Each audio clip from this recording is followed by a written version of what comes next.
Welcome back. Well, you've seen us using our phones and tablets to connect with you and people from across the globe. The new live stream app Periscope helped us connect to a very important cause for veterans. Yeah, it's called Operation Renewed Hope, based out of Washington, D.C. And I spoke with two of their staff members, Chris Barnes and the 2010 Miss America winner, Carissa Cameron. They told me what the foundation was all about in this Skype interview. Chris, first tell us a little bit about the Operation Renewed Hope Foundation. What's the purpose of the foundation? So Operation Renewed Hope Foundation was started in 2011 by a retired aviator, Lieutenant Colonel Deborah Schneider. And it really kind of came of the instance of helping any homeless veterans out or any homeless person. She ran into somebody that needed assistance and help that person with assistance, and the next thing you know, we realized that there was a bigger demand out there.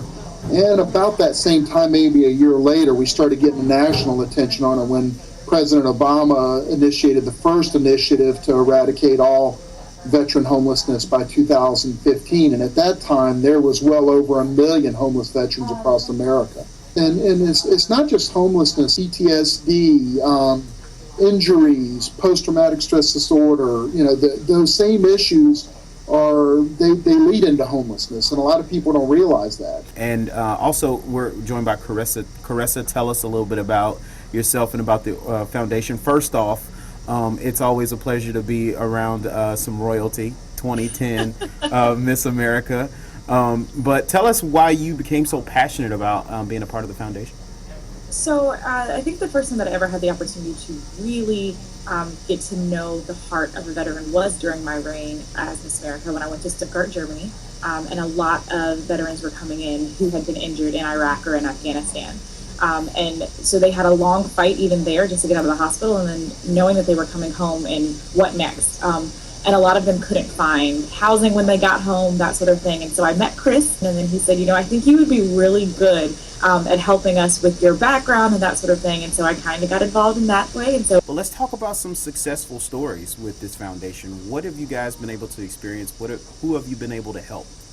Maybe give a couple of examples. Yeah, I think there's a couple of big ones. One of them is one of our employees. So a young lady named Jennifer Lopez, no relation to be J-Lo. Yeah. She's our J-Lo. Okay. She's our J-Lo, but not their J-Lo.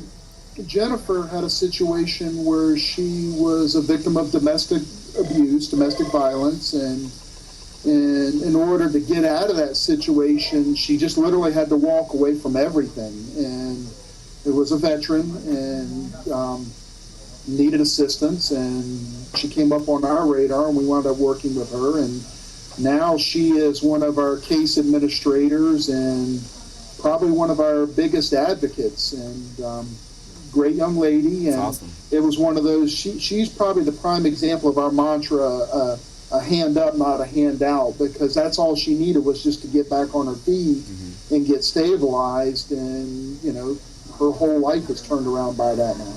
That's awesome.